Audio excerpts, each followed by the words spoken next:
Trainers, fighters, fight fans, welcome to a fresh episode of the No Decision Podcast. This is Wes Ibarra, along with my favorite sparring partner in the whole wide world, Jared Joy Villapando. Joy, we got another week of opening up the gym. We got our fighters here tonight. We got our pencil pushers. We got everything. You ready to spar? Yes, sir. All right, let's open it up. Round one. It is our man. Literally our pride and joy, Joy. Pac-Man. Yes, from Sarangani, Philippines, Manny Pac-Man Pacquiao. Arguably one of the greatest of all time, Mm. eight-time world champion. And he's made some waves this week, Joy. He said that Errol Spence Jr. Yeah. is slower than Keith Thurman. Ooh. And that is in the notion that he should be scheduling a fight soon, Right. which would be really good because it's been at least a year since he's last fought. But yeah, he said that Errol Spence Jr., who just had his big win over Danny Swift Garcia, said he's slower than Thurman. I think that's a hot take by the Pac-Man. What do you think, Joy? Yeah, absolutely. That's a hot take. I mean, you poke the cobra, you better be ready for the bite. But yeah, pretty much. I don't think. I mean, in my opinion, I think Errol Spence is a lot faster than Keith Thurman. I mean, you know, I don't know. Maybe, yeah. I like how Pacquiao kind of nitpicks some of the things that probably Errol Spence gets bothered by. Obviously, his speed, I mean, he still carries a lot of power, but Errol Spence is just an overall a great boxer. So for me, I mean, if Pacquiao sees that he's a little bit slower than Keith, I don't mind it. These are fighters. They're athletes, right? They're gonna talk and they're gonna make statements. As much as they want, and at the end of the day, as long as you could back it up. But yeah, Pacquiao seems to be poking at some of these fighters this week. Maybe he was in the mood for a fight, but yeah, it's interesting. He's going after Spence. Yeah, I mean, it is obviously in Pacquiao's business mindset to go after Spence because they're in the same promotion stable, Right. right? But at the same time, um, I wonder how he believes that Spence is slower than Keith Thurman. I mean, of course, for me, Spence is one of the more balanced Right. boxers. Absolutely. So he doesn't blow anyone away in Yeah. any Yeah. particular area, but he does a lot of the things that you'd look for Yeah. in a fighter Yeah. very Yeah. well. He Like does like the if you were to let hold on, Joey, but yeah. if you Go were to ahead. like rate everything from like a 1 to 99 Madden style, the guy would literally be like 90 across the 90 board, across the right? board. Yeah. He Exactly. doesn't have like 99 speed or like 99 power or something like that. But he overall he's very good. He's just very balanced, and I don't know where he gets that notion of him being too slow. As a matter of fact, I feel like you said, Joy, if Errol Spence fought Keith Thurman, I think Errol Spence would have a very easy time with him. Oh yeah. Yeah. Absolutely. I mean, that's the thing, right? Like, you hit it right on the head, Wes. Errol Spence, if he was out of 10, everything that Errol Spence does is probably an 8 or a 9. That's how good he is. That's how well balanced he is. For me, Errol Spence is more of the kind of boxer that gets the little things right. He has his fundamentals down. His footwork's pretty good. His stance is pretty good. His head movement's pretty good. Like you said, he doesn't wow anyone with like just one particular, kind of skill or talent that he has. It's the culmination. It's the sum of all the sum of all the parts. But yeah, I do think that Errol Spence would beat Pacquiao. I think this is a prime Errol Spence. He's hungry. He probably wants Terence Crawford more, so he's probably preparing for Terence Crawford more. And that's the thing, right? Pacquiao, he may say these things, but at the end of the day, it's a boxing match. We've seen fighters that are faster than their opponents lose to their opponents. And the old boxing saying goes, right? Speed kills, but timing negates speed, right? So if Errol can just pretty much time any Pacquiao's punches, I mean, same goes vice versa. But yeah, it's interesting.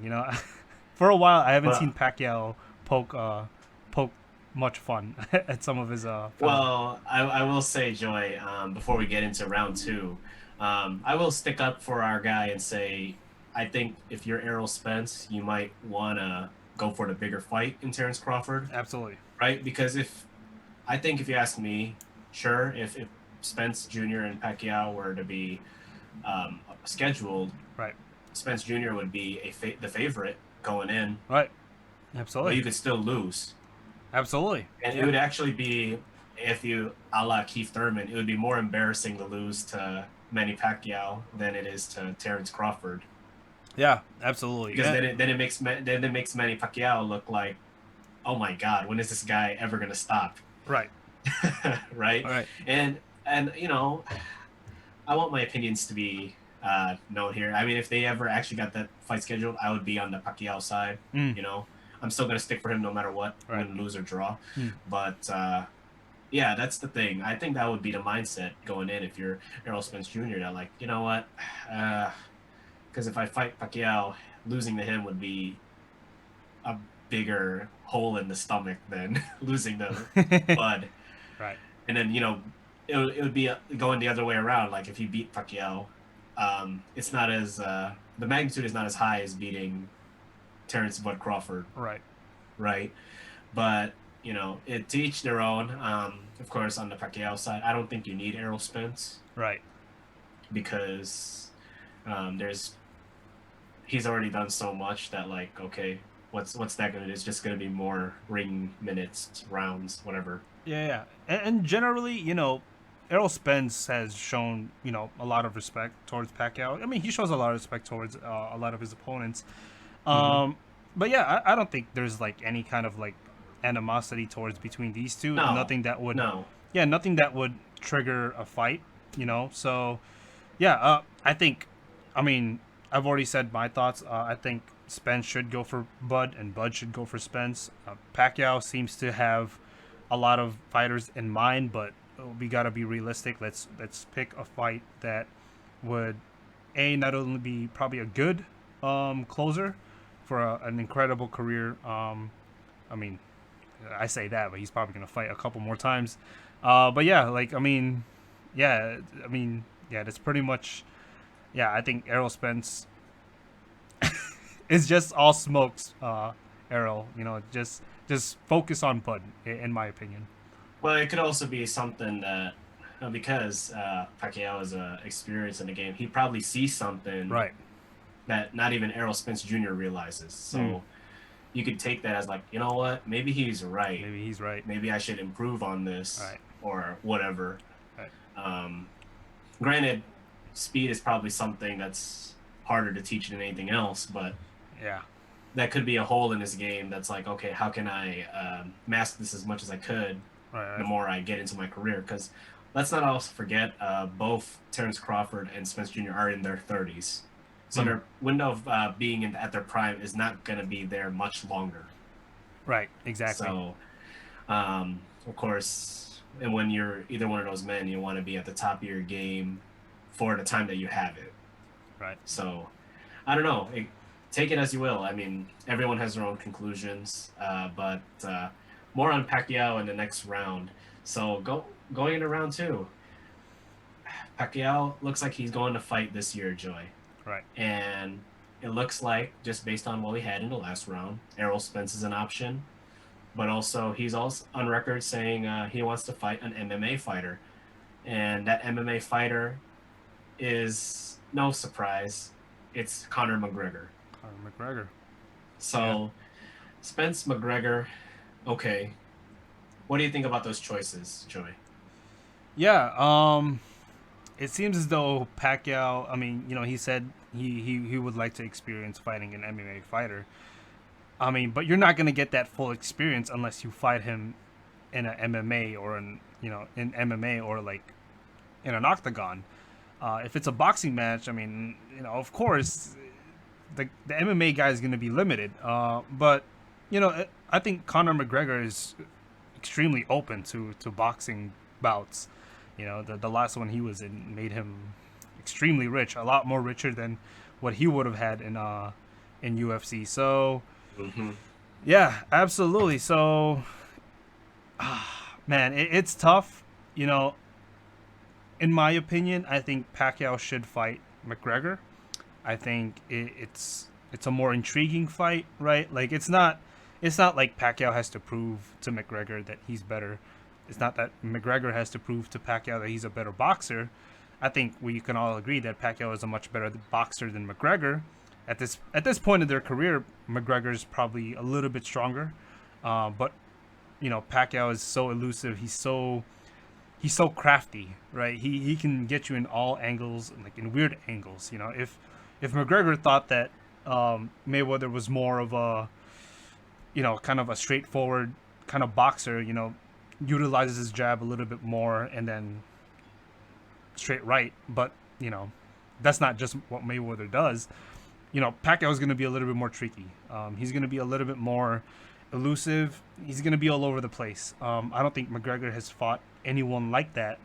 Um, you know, well, in boxing, I'm not really sure about MMA, but yeah, I have this opinion where like Pacquiao should fight McGregor, and for Pacquiao's last, fight, it's whoever wins between Spence and Bud. So that was Interesting. yeah. Interesting. I mean, for me, looking at it from how I just practice, it's probably the most logical lineup that he can get, right? Right. Because I don't think Manny Pacquiao or any of his staff wants to talk to Bob Arum, try Right. and fight Terence Crawford, right? And I don't know if Matchroom has any 147 or 140-pound guys that could give Pacquiao a hard time, or rather give him a fight, Right. right? So Spence being his stablemate at PBC Mm. makes sense. He's also one of the top dogs, Mm. a fellow title holder in the division. Right. Of course, Conor McGregor, obviously, boatloads of money for both men. Probably Right. more Manny than Conor because Yeah. it's Manny's sport. Yeah. Both the whole world likes both men, Right. or will have respect for both men depending on how they really feel about uh, either one. Yeah. Because Pacquiao has haters too. Right. I think Conor has more haters than Pacquiao, but that's besides the point. Mm. But yeah, and McGregor's game, Pacquiao's game, and the good thing, you know, especially speaking from a fan's point. So if you love Pacquiao's, like myself and Joy, it'll keep Pacquiao's record intact because it wouldn't count against either one of their records, no. Right. Right. Exactly. So it'd be kind of like Mike Tyson versus Roy Jones Jr. Right. Right. It Well, wouldn't count yeah. against anyone's record. Right. It's just for fun. There's no titles on the line, or maybe they could just make something up. Who knows? Exactly. I will say the one concern though is, Joy, you said that McGregor probably is stronger than Pacquiao at this point. I would also argue that that's also because welterweight in UFC Is is a a lot different than different, UFC yeah. or welterweight in boxing. Absolutely. So, and also I think Conor is a few years younger. Conor's like Yeah. maybe 33. I think he is something like that, 33. 32, Yes. Hmm. somewhere in there. Pacquiao is 40, Right. 41. Right. So, I mean, yeah. I mean, think about yeah. Go ahead. yeah. So like welterweight in or even lightweight Right. in UFC is like already 150, 160 pounds. So what's happening? Are we just gonna let them fight Ooh. the way they are? Are we catch weighting them? Is Conor gonna go down to 147? It's probably gonna Um, be yeah. It's probably gonna be catch weight. If it's gonna be a boxing match, they're probably gonna make him go down a little bit more. Because I mean, keep in mind, right? McGregor may be an MMA fighter, but he can box. And that's his well, box better than most Right. of his of his peers. right. Exactly. I mean, that's his forte, right? Striking is his forte. So, I mean, yeah. This is McGregor's kind of. This is in his alley. It may not be, at the right house or at the right garage, but like it's in his alley. So, Sure. but yeah. But yeah, no. That being said, though, I will go with you, Joy, and say that Pacquiao should fight Conor McGregor. Right. If it sounds more appealing from a business standpoint if both guys can make 100 million, Right. as opposed to Pacquiao making 30 and Spence Jr. making Hmm. 10, Uh, 15. well, let me ask you this, You Wes. know, What about the prospect of Pacquiao going down one more weight class? Right. Let's go down to lightweight. Let's challenge some of these young guys that are coming up. Let's give them, a veteran, not only a veteran but a legend. See how these young guys stack up to some, Pacquiao, who's had so many like fights. He has so much more experience, and yeah, a lot of these guys can learn from him. But are you talking about lightweight 135 or junior welterweight 140? ooh, lightweight 135. Lightweight 135. I don't know, man. It's like I think I think if you were to line him up against someone like Ryan Garcia or Devin Haney, I think Pacquiao would just take him to school. Absolutely, I think so too. I mean, even even Freddie Roach agrees. Pacquiao he will feel a lot stronger. He will be a lot stronger. He will punch probably just as hard as some of these lightweights. So yeah, I'd be excited to see Pacquiao. We'll see. I don't know how much longer he could fight. But yeah, I mean, obviously these lightweight guys, they're a lot faster. They have such fast hands. But yeah, I think Pacquiao can definitely do some damage in the lightweight division. I think he Sure. should go. I mean, and also it's been said that his when he walks around Pacquiao, it's around 135. Exactly. No more than 140. Right. Sometimes even 130. Right. So he's a small man, everybody. Like, Yeah. my God. Yeah. So, I mean, I would like to see it. I mean, granted, it's up to him and it's all about business and money, Hmm. right, too. Um, Boxing is such a big enterprise that you also got to take the monetary things into account. I mean, ask Floyd Mayweather Jr. That worked a lot for him. Yeah. That's Yeah. why he's 50-0. But yeah, no, I would like to see it. I'm sure they would dabble, and by they I mean Team Pacquiao would dabble in having one fight down there. Yeah. I don't know if it'd be for a title, Teofimo. because I mean that would put someone like Teofimo in a very vulnerable position. It Him, would. Devin Haney, Gervonta Davis. I mean, Yeah. Gervonta Davis might hit the hardest out of all of them, Right. but it would still be that Pacquiao having more experience, that they know something that all those guys don't. Yeah. Absolutely. And Lomachenko even. Lomachenko. Yeah. Absolutely. Linares is still there. So there's a lot of guys in that division that are either already established and just trying to get another shot at the world title, or B, is one of these young guys and they're rising really fast and now they just want to make their name, just like Ryan Garcia. So we will see. Well, I mean, yeah, we'll see. I mean, this is all just pretty much fantasy wish list stuff here, Right. y'all. So don't take our word for it. I mean, if y'all want to see Pac-Man go down to 140, 135, so be it. Be our guest. But if you want to see him fight for millions of dollars and $100 pay-per-view and fight, Right. Mr. Proper 12, Conor McGregor, Notorious, hey, that's fine too. Everybody likes what they like around here in the gym. It's all good. But that's round two, everyone. So Joy and I think that Pacquiao's better off fighting Conor. I think that's totally fine. I think the whole consensus would agree with that. But let's close the round two on there and go into round three. Round three, Joy is going to take a lot of thinking, so it's going to be a really technical round for the both of us. Okay. Ooh. Yes, sir. So we're still in the first month of 2021, halfway through. Mm. So it's going by quite fast, but I think it's still enough time for us to decide this. Let's make our top five pound for pound list going into early 2021. Joy, I would like you to go first. So take five. Okay. Take five guys. Okay. I'm gonna start from top to bottom. Okay, go ahead. That's totally fine. Cool. So I don't think it's any secret. I think, I've already said it in the podcast. I think we can all agree that this guy is the reigning pound for pound king. It is Saul Canelo Alvarez. Is my number one pound for pound king. There's no, I mean, the guy has gotten better over time, and he's supposed to because he was young, and now he's in the prime of his career. I mean, man, this guy is so beautiful. Like, not beautiful, but like this guy, No, no, no. He's beautiful. he is He beautiful. has freaking six pack abs. We don't. He is beautiful. Yeah, yeah, okay, okay. Then I am corrected. Uh, And the guy runs faster than all of us. Absolutely. But yeah, this guy fights beautiful. His head movement has gotten so much better. He can now anticipate a lot of his opponent's punches before they even come.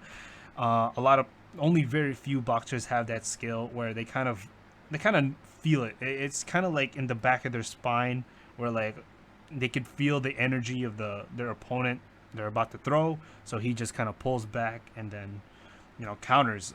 That's also one of the things that he got much better at is counter punching.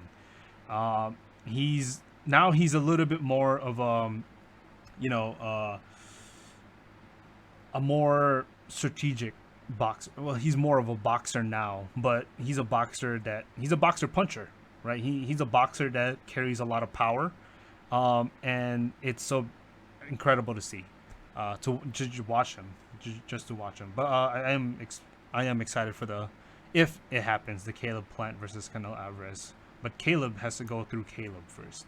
Um, okay, cool. But yeah, my second fighter for the pound for pound list, he's really really close. But we will see. We will see. And that is Terrence Bud Crawford, 37-0, 28 KOs. Just knocked out Kell Brook recently. We're all waiting for that fight against Errol Spence. It's exciting. He's also one of those fighters that is very well balanced. He's super dangerous and he's unorthodox, as in he's not necessarily a southpaw, he's not necessarily an orthodox fighter, but he can do both. He's ambidextrous, but it's incredible is that he can outbox pretty much half of the entire class, in his non-dominant form. I think that's orthodox is his non-dominant form. But yeah, again, I love Terrence Bud Crawford. He is just a joy to watch. You could tell this guy loves fighting, and he has a lot of his fundamentals down. But yeah, Terrence Bud Crawford, number 2. We will see soon who's gonna what would dictate if he ever gets pound for pound king. But yeah, in third place is the guy that I just recently called is or said his name, Errol Spence Jr. Like I said, 27-0, 21 knockouts. Also a very balanced fighter. This guy can pretty much do everything. He can attack. He's a pretty good counter puncher. Although I think Terrence is a little bit better as a counter puncher. But yeah, his footwork's like we said. He's got everything. He's got a bit of everything. He doesn't wow you with a specific thing, but he will. He's pretty much the sum of all parts. So, but yeah. And at number 4 for me is Naoya. How do you say it? What's Naoya? Naoya Inoue. Yes, Naoya Inoue. Now, I will admit, this is the first year I actually been keeping up with Inoue. Only because I saw the fight between him and our second fighter from the Philippines, Nonito Donaire. That was a war.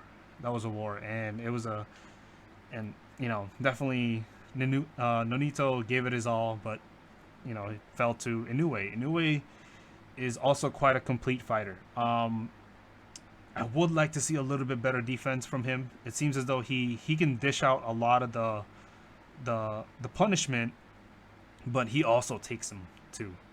Which I mean, it's not a bad thing that he could take it and then he could give it right back, maybe a little bit even more, but he gets cut a lot, and that's kind of dangerous, especially there's a lot of refs nowadays that's stopping the fight prematurely off horrible cuts, but not too bad.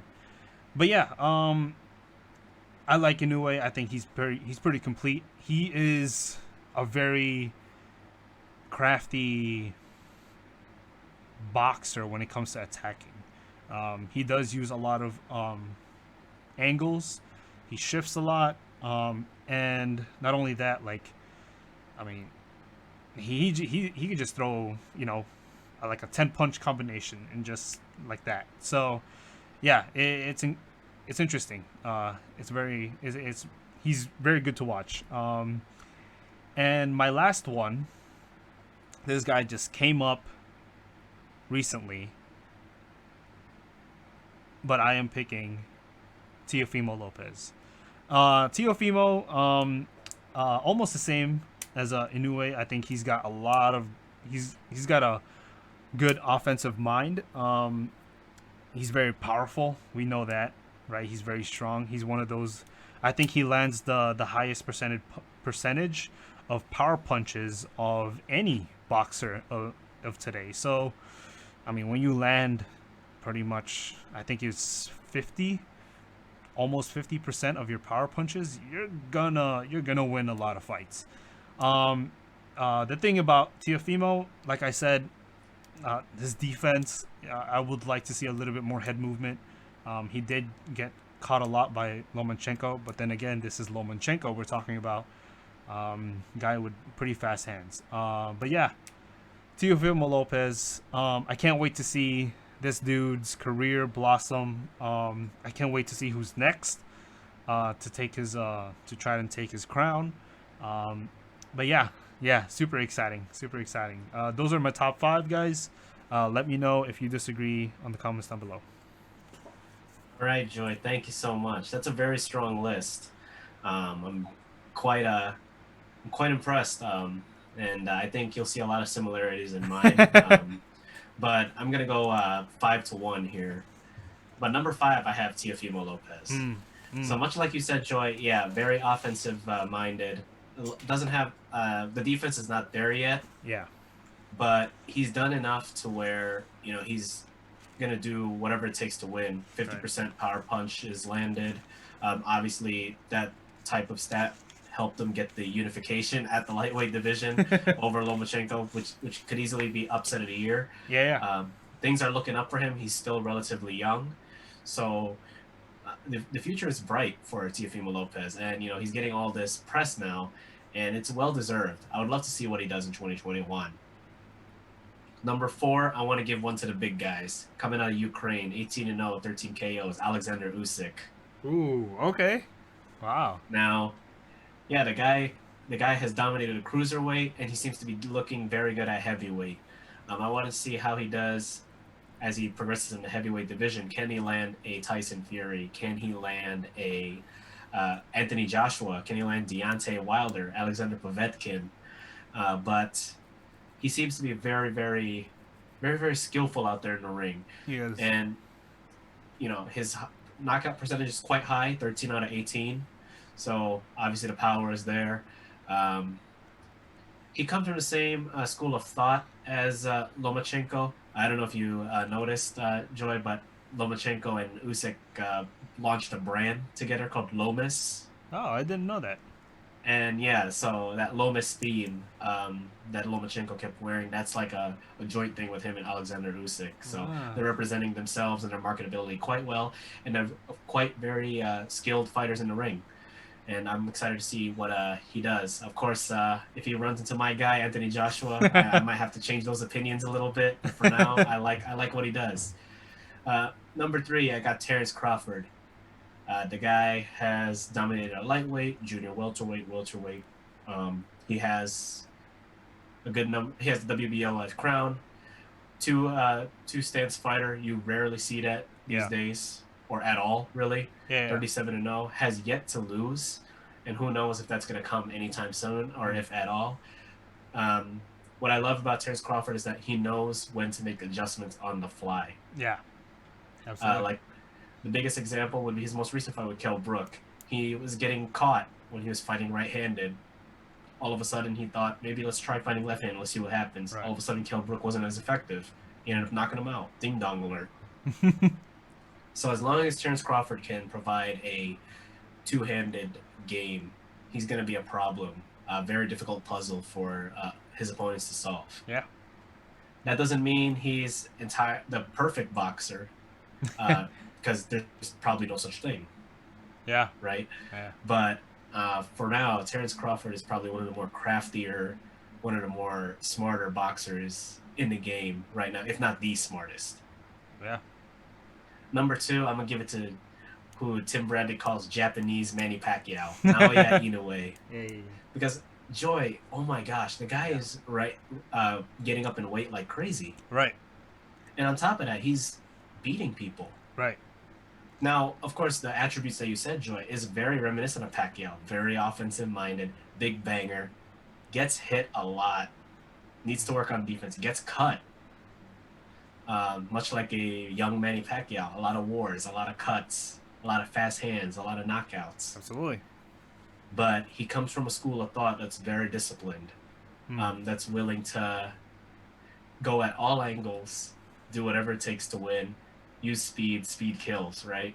Absolutely. 20-0, 17 knockouts. That's a very high knockout percentage. He has yet to meet someone that has yet to muzzle his offense. Right.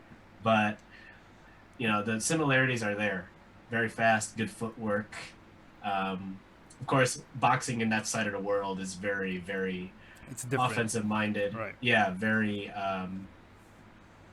I mean, it's aggressive, but it's classy aggressive. Right. Keep in mind, like, Asian fighters, like, they fight, like, almost every, 6 months. So, I mean, they're definitely... they're very low maintenance. Exactly. Exactly. They're very low maintenance. Like, you see, that's why Inoue is rising up in weight so fast to the point that he could be fighting at, like, featherweight, lightweight within the next couple of years. Right. Now, of course, it would be interesting to see how he does at those higher weight classes. Will he still be a big banger? Or is he going to fight more technically? Is he going to, like, extend rounds? Or fights, I mean. Rounds too, because he has a high knockout percentage. But we'll see. Right now, he's just... His star is just rising, and there seems to be no way to stop it right now. So that's why I have him at number 2. Number 1, I think, is pretty consensus, Joy. Canelo Alvarez, ring, WBA, WBC, middleweight champion of the world. 168. The guy is the best in the game right now. No one can seem to beat him. Right. He's very athletic. That sky feint is unstoppable. He has the trainer of the year in his stable. Right. You could tell that he's learned a lot from his loss to Floyd Mayweather.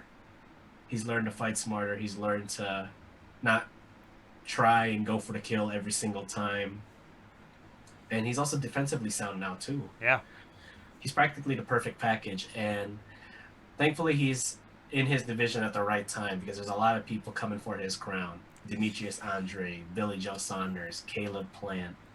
So it's interesting to see what the future holds for Canelo Alvarez. Can he become the best of all time? Ooh. Who knows? Who knows, right? So, yeah, we will see. Of course, we have reservations about his alleged next fight, but that's besides the point. He is number 1 pound for pound in my eyes, no matter what. No matter what. At least as of today. Yeah. I mean, even when Lomachenko was still the champion, I still had Canelo edging him. Canelo is just... I mean, he's gone up and down in weight so many times. You would think, like, this guy's life is going to catch up to him at one point, but he seems to just get better and better. Yeah, no, and I think it's because of that philosophy that they have at the Reynoso camp. Right. Or the Reynoso gym, whatever it's called. I forgot the gym that Canelo trains out of. But, yeah, they have this winning mentality. And for whatever reason, for good, actually, that they can't seem to find a way to lose. And as long as you can keep winning, that's fine. Right. Absolutely. I would love to see Canelo just end his career with that one loss, and that one loss being against probably the greatest fighter of that era Right. or co-greatest fighter of that era, depending on how you see things. Right. But yeah, that is my top five. Did I leave anybody out, or is it just right, or is it too generous? Let us know. Let me know. Right. Totally fine. And I Yeah. would love to hear y'all's top five pound for pound. This is a everybody likes what they like kind of gym. So if you have Lomachenko still up there, if you have someone like Juan Francisco Estrada up there, shoot, even if you have AJ and Fury Yeah. up there, Right. so be it. I It's was all about to. good. Yeah, it was hard to pick between Lopez and Fury and AJ because, I mean, those guys are also up there. They're just, I don't know. I don't know. Something just kept me from like putting them on there. I don't know, but yeah, maybe it's because Teofimo was a lot more impressive this year. So Sure, sure.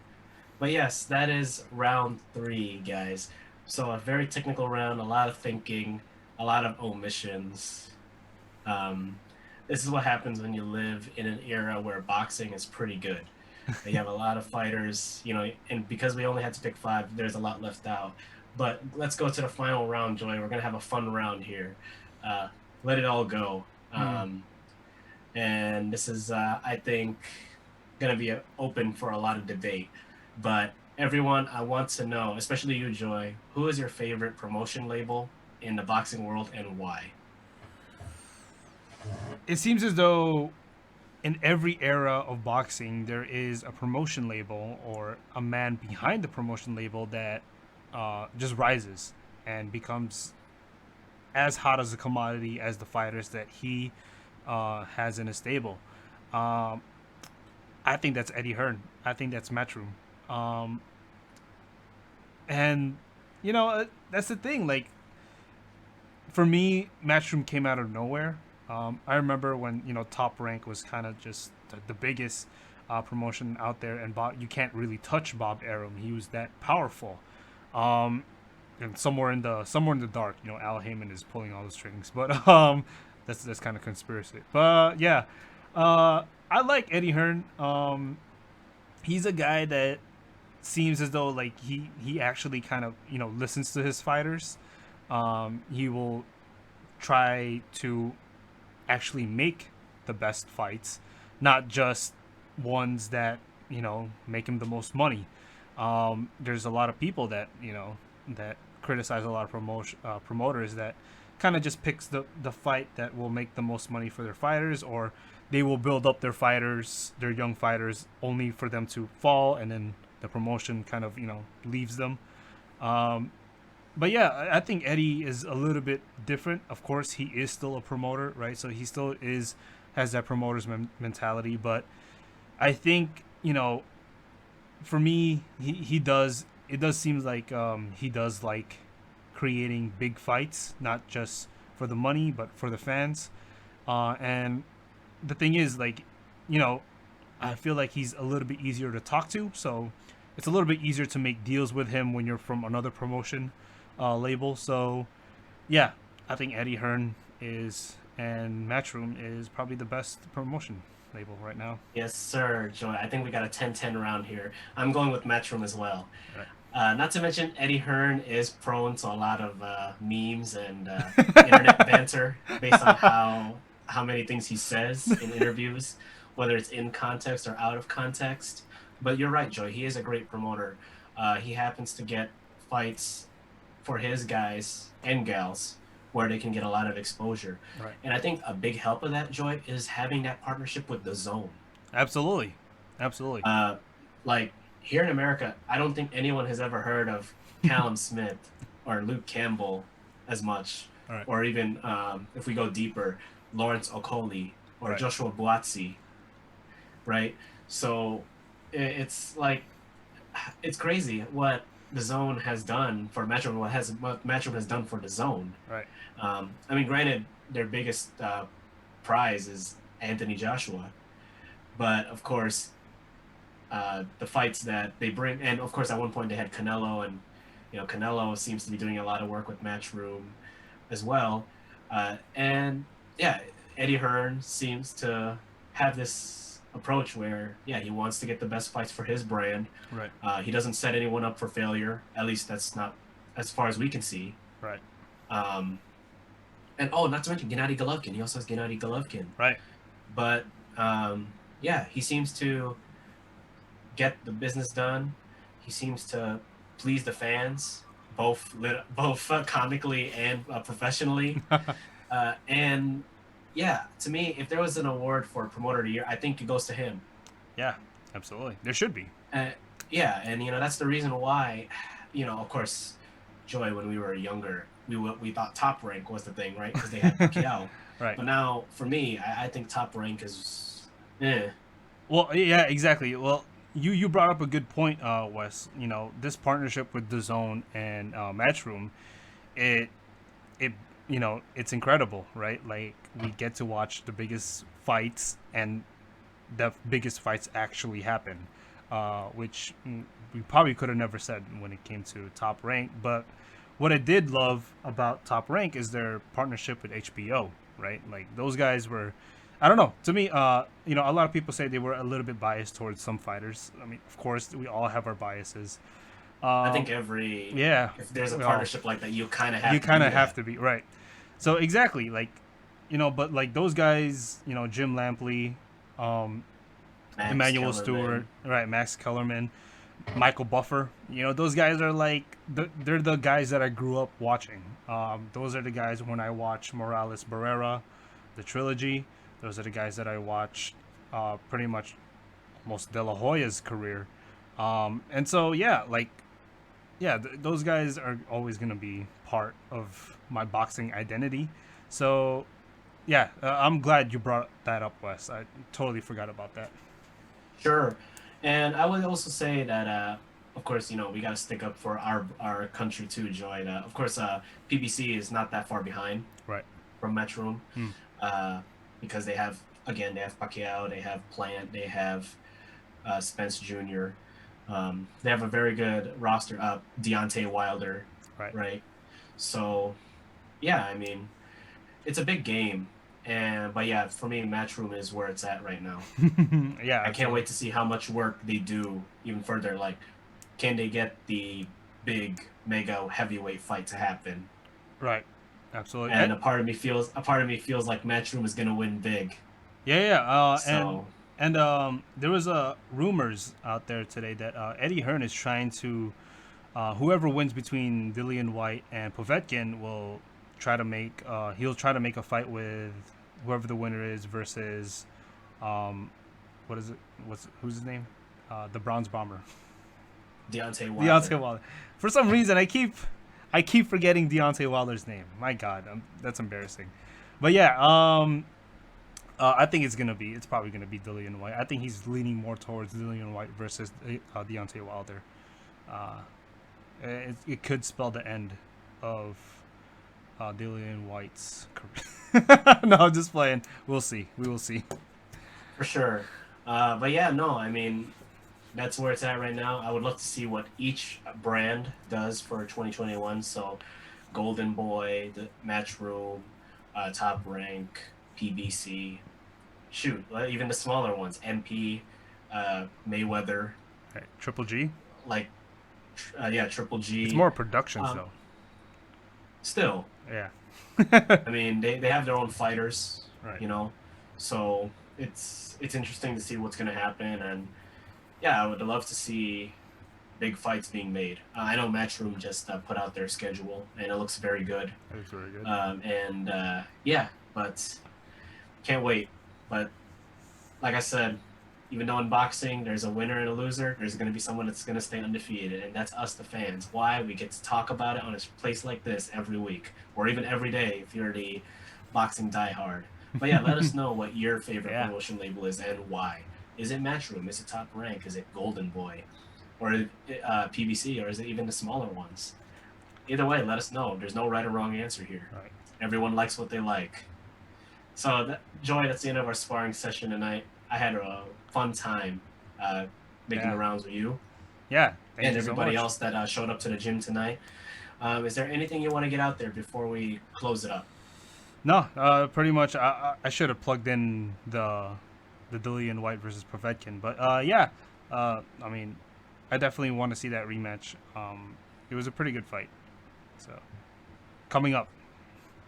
Yes, Joy is referring to the recently announced Povetkin versus White 2. Too. Yeah. I believe that's in March. It is in March, yes. It's a little too Yes. soon, in my opinion, but I mean, if we get a fight out of it, I'm happy. Like you Hey, said. the Zone is winning big in March. They got that fight, and they also got Chocolatito fighting on the 13th. Yeah, absolutely. So it's real good for March for the Zone. But other than that, thank you everyone for showing up to the gym tonight, training with myself and Joy. Once again, let us know what you think about the topics that we talked about during our rounds. Uh, if you all are into other sports, feel free to check out our other podcast, Run It Back, where we talk about the landscape of Formula One. So, I love having you all here. We're closed now. You don't have to go home, but you can't stay here. But for what it's worth, you can always come back next week. For Joy Villapando, I'm Wes Ibarra. Have a great night.